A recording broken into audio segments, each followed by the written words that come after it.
Hello everyone, first of all welcome to my YouTube channel students. तो I hope है अपने last videos हमने formal charts, Lewis structures और resonance की बनाई थी, तो आपने देख ली होगी और आपको समझ भी अच्छे से आया होगा। ठीक है, नहीं आया तो आप कमेंट करके बता सकते हो। वैसे स्टूडेंट्स, हम एक इसको स्टार्ट करने से पहले कुछ थिंग्स क्लियर कर देते हैं कि क्लास 12 का कौन से चैप्टर्स हमने कर रखे हैं, कौन से अपने चैनल्स पे नहीं दिए हैं और कैसे आप चेक करोगे।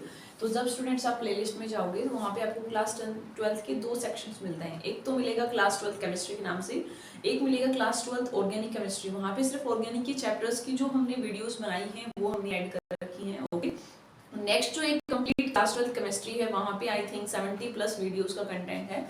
उसमें जितने भी चैप्टर्स हमने, जैसे आपको पता है एज वी ऑल नो कि टोटल 10 यूनिट हमें करनी है बोर्ड के अकॉर्डिंग, चाहे वो सीबीएसई बोर्ड हो, एचबीएसई हो या कोई दूसरा स्टेट बोर्ड हो, एनसीईआरटी के अकॉर्डिंग। तो 10 यूनिट आपको क्लास 12 के अकॉर्डिंग करनी है। उसमें से कंप्लीट की हम बात बताएं आपको तो 8 यूनिट करवा रखी है हमने चैनल्स पे। 2 यूनिट का कंटेंट्स रहता है, वो हम जरूर करते हैं, कंप्लीट करने वाले हैं जल्दी। और कोऑर्डिनेशन केमिस्ट्री के रिगार्डिंग कल ही मेल आई थी एक बच्चे की, तो वो पूछ रहे थे मैम कैसे इसको कवर करें, क्या इंपॉर्टेंट टॉपिक्स। बोर्ड बोल आ गया था इसलिए हमें स्टॉप करना पड़ा। ठीक है, चलो स्टार्ट करते हैं। तो हम क्या बता रहे थे, एक स्टूडेंट्स ने पूछा था कि मैम कोऑर्डिनेशन केमिस्ट्री में क्या इंपॉर्टेंट क्वेश्चंस है बोर्ड पॉइंट ऑफ व्यू से, तो उनका एक बना दीजिए। बाद में जो है वो हमने बना रखी हैं।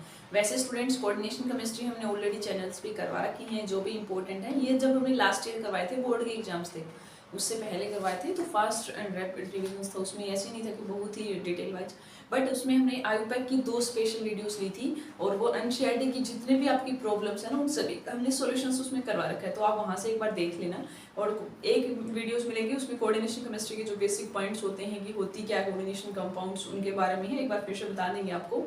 नेक्स्ट फिर हमने बताया था, अगर हम इसमें स्टूडेंट्स कोऑर्डिनेशन केमिस्ट्री अपना जो चैप्टर्स है जो 7 से 8 नंबर आपके बोर्ड में कंटेन करता है, तो क्या क्या क्वेश्चंस आता है। तो हम आपको स्टूडेंट्स पहले 1 मार्क्स के क्वेश्चंस बताते हैं, वो आपका रहता है आयुपैक नेम से। आयुपैक की हमने स्पेशल स्टूडेंट्स 2 वीडियोस बना रखी हैं। उसमें एक में हमने कंप्लीट रूल्स विद एग्जांपल्स और एक में एनसीईआरटी की जो प्रॉब्लम्स है सभी का सॉल्यूशन करवाया है। आयुपैक नेमिंग आपको अच्छे से आना चाहिए, वहां से पूछेंगे। सेकंड क्वेश्चंस पूछेंगे आपको वर्नर थ्योरी के 2 पॉइंट्स हैं, जो प्राइमरी वैलेंसी या सेकेंडरी। तो दैट मीन्स आपको प्राइमरी वैलेंसी और कोऑर्डिनेशन नंबर दोनों थिंग्स कैलकुलेट करनी आनी चाहिए। ऑक्सीडेशन स्टेट, कोऑर्डिनेशन नंबर, यहाँ से आपको 1 मार्क्स मिल सकता है। और अगर बहुत वैसे दे क्वेश्चंस, तो जो बीबीटी और के क्वेश्चंस आप निकालते हो कि नेचर कैसा है, पैरा है, डाई है, ओक्टा है, टेट्राहेड्रल, इस टाइप का क्वेश्चंस भी आपको मिल सकता है। और एक लास्ट मिल सकता है एब्जॉर्प्शन वाले से कि वेवलेंथ का ऑर्डर क्या रहेगा आपका, कलर वाले जो हमने आपको एक्सप्लेन करवाया था लास्ट में। तो मतलब ये यहाँ से क्वेश्चन पॉसिबिलिटी है। और एक क्वेश्चन और बनाएगा तो आपको आइसोमर वाले से बना देगा। ठीक है, या तो आपको 2 एग्जाम्पल्स मिलेंगे, हमने बताए थे आइसोमर कितने टाइप्स के हैं, कैसे आप पता लगाओगे, तो उनके बारे में है। तो होप है ये आप कर पाओगे। अब एक बार हम इंपॉर्टेंट पॉइंट्स फिर से आपको रिकॉल करवा रहे हैं, जिन्होंने वो देख ली होगी। ठीक है, देखिए फर्स्ट जब आप कोऑर्डिनेशन केमिस्ट्री स्टार्ट करते हो तो पहली थिंग्स हम देखते हैं कि है क्या। जैसे हर एक ब्रांच का अलग अलग काम है ना। सपोज आपने जैसे इलेक्ट्रोकेमिस्ट्री पढ़ी थी, उसमें हमने पढ़ा कि एनर्जी का कैसे कन्वर्जन, सेल्स क्या है, कैसे काम है।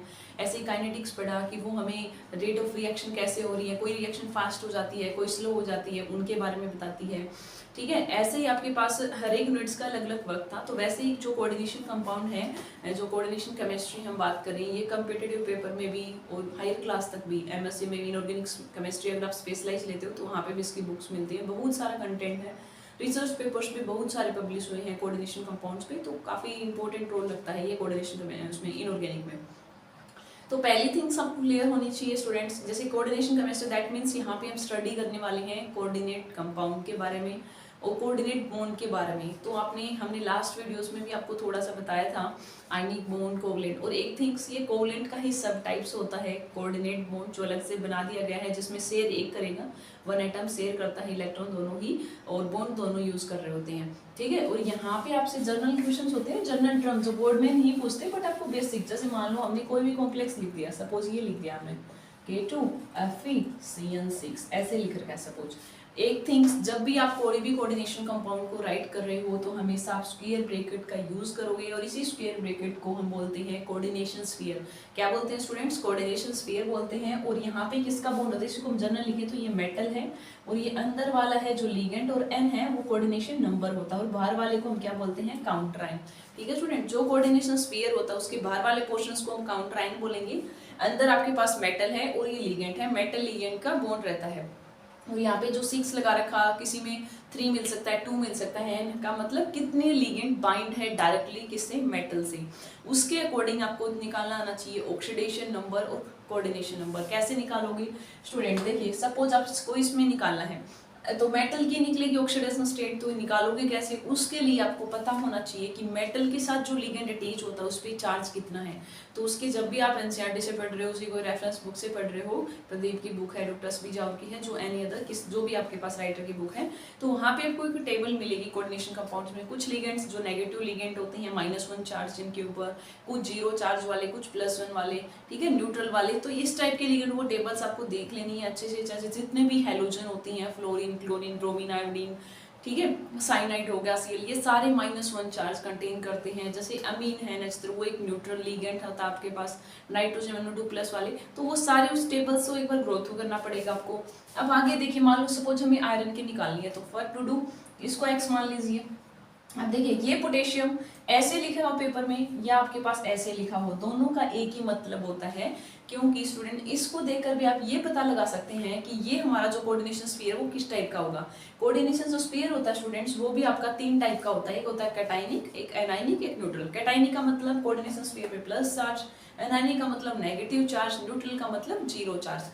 अब देखिए यहाँ पोटेशियम है, तो as we all know sodium, potassium, beryllium, सारे कैसे चार्ज होते हैं, मेटल है, प्लस चार्ज कंटेन। कितने हैं, 2 है, तो कैसे चार्ज आएगा, -2। तो एक्चुअल में कैसा स्फीयर हो जाएगा, ये एनाइनिक स्फीयर। कैसे निकालोगे, अब देखिए एक पोटेशियम +1, कितने पोटेशियम है, 2, तो इसको मान लीजिए +2। अब जिसका निकालना होता है उसको मान लीजिए x, जिसका आपको निकालना उसको क्या मानोगे, x। अब देखिए साइनाइड, साइनाइड क्या है, और यहाँ -1 चार्ज होता है, यूनिडेंटेड लिगेंड होता है और चार्ज भी नेगेटिव, कितने हैं, 6, तो x - 6 इक्वल टू कर दीजिए 0, तो x की वैल्यू क्या आ गई, यहाँ से 4 आ गई, 4 आ गई ना x की वैल्यू। तो दैट मीन्स यहाँ पे आयरन है वो कौन सी ऑक्सीडेशन स्टेट में है, +4 में। अगर ये आपको ये नहीं निकालना आएगा तो आप ना ही तो पीबीटी का क्वेश्चन कर पाओगे, ना ही वर्नर थ्योरी वाले, ठीक है। तो ये आपको आना चाहिए, मस्ट है ये तो आपके लिए ऑक्सीडेशन स्टेट निकालना। अगर इसी क्वेश्चन में अपने से पूछ लेता कि बताइए कोऑर्डिनेशन नंबर निकालिए, तो आप कैसे निकालते हैं, देखिए मेटल से कितने लिगेंड अटैच है स्टूडेंट्स, 6 अटैच है। तो करना क्या होता है आपको कि पहली थिंग्स, जब भी आप कोऑर्डिनेशन नंबर का मतलब होता है कि मेटल के सराउंड में, नेबर में कितने लिगेंड अटैच हैं, और वो भी ध्यान रखना होता है आपको, अगर यूनिडेंटेड लिगेंड अटैच है स्टूडेंट्स, इफ, तो जितने लिगेंड अटैच है वही उसका आंसर। जैसे ये यूनिडेंटेड है, इसका मतलब क्या था, हम वर्ड यूज करें डेंटेड। अगर किसी स्टूडेंट्स को नहीं पता तो एक बार बता रहे हैं, डेंटेड वर्ड ये डेंटिसिटी से आया है, उसका मतलब होता है कितने इलेक्ट्रॉन पेयर देने वाला है। सपोज मैंने आपको 5 कॉइन दिए, ओके, 5 सिक्के दिए।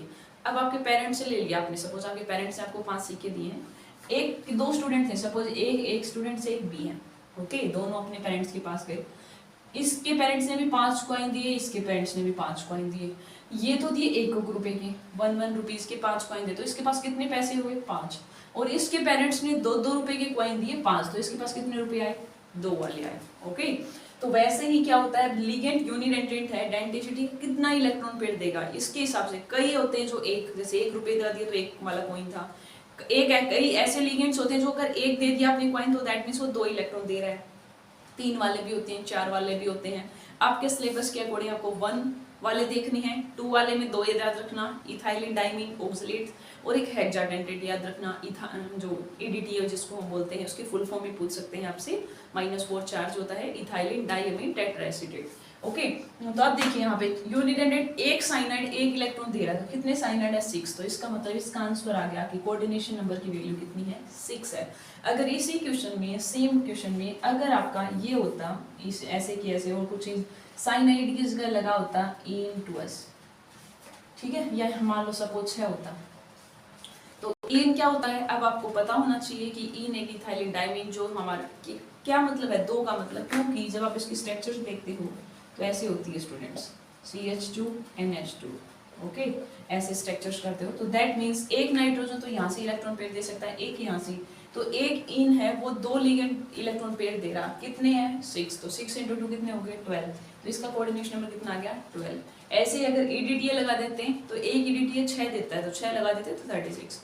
तो अगर आपने स्टूडेंट्स एक एग्जाम्पल को अच्छे से समझ लिया तो आपके लिए फिर 1 नंबर लेना आसान है। और पता है 1 नंबर की भी कितनी इंपॉर्टेंस होती है, 1 नंबर से पास फेल हो जाते हो, 1 नंबर से परसेंटेज रह जाती है, ठीक है। तो एक नंबर से ही फिर बनते हैं ना। तो क्या बताया आपको, ऑक्सीडेशन स्टेट, कोऑर्डिनेशन नंबर, ये तो हमने सिंपल एक जस्ट एग्जांपल लेके बताया है, और एक जो वीडियोस बना रखी हैं उसमें हमने और अच्छे से एक्सप्लेन कर रखा है, तो आप बात जरूर चेक कर लें। ये तो हम एक बार इंपॉर्टेंट जो थिंग थी उनके बारे में एक्सप्लेन करने के लिए आपको बता रहे हैं। ओके, उसके बाद हम एक छोटी वीडियोस और लेके आएंगे वीबीटी वाली, क्योंकि जब हम ड्यूरेशंस 20 मिनट से अबोव रख लेते हैं तो फिर थोड़ा यूट्यूब पे अपलोड करने में प्रॉब्लम होती है। ओके, तो इसलिए हम आज इस वीडियोस को यहीं तक रखते हैं। आई होप आपको समझ आया होगा। तो कोऑर्डिनेशन केमिस्ट्री में 5 से 6 ही टॉपिक है, ये अगर अच्छे से सीख लिया आपने, वीबीटी का एक क्वेश्चन फिक्स मिलता है बोर्ड के एग्जाम्स में। ऐसे वर्नर थ्योरी का इनडायरेक्ट वे से आपको ऑक्सीडेशन नंबर और कोऑर्डिनेशन नंबर पता होना चाहिए। ऐसे ही फिर आपको आइसोमर वाला पोर्शंस भी काफ़ी इजी है, आयोपैक नेमिंग का, और 3-4 आइसोमर हैं कि आयनाइजेशन आइसोमर के लिए काउंटर आयन अलग होना चाहिए, बता देंगे हम आपको। हाइड्रेट के लिए पानी होना चाहिए, कोऑर्डिनेशन। अगर आपको और नीड है तो आप कमेंट करके जरूर बताना, हम जरूर वीडियोस बनाएंगे आपके लिए। ठीक है स्टूडेंट्स, तो थैंक यू, और अच्छे से अपना पढ़ते रहिए, टाइम वेस्ट बिल्कुल ना करें। जितना भी कोई स्टूडेंट ऐसा लगता है जो वीक है काफ़ी, अभी तक कुछ भी नहीं आता किसी को, तब भी आप स्टार्टिंग से लेकर लास्ट तक कर सकते हो, बहुत टाइम है अभी भी आपके पास। तो अपने ऊपर सेल्फ कॉन्फिडेंस रखिए और अच्छे से पढ़ते रहिए। तो keep learning and stay happy और हेल्थी। Thank you.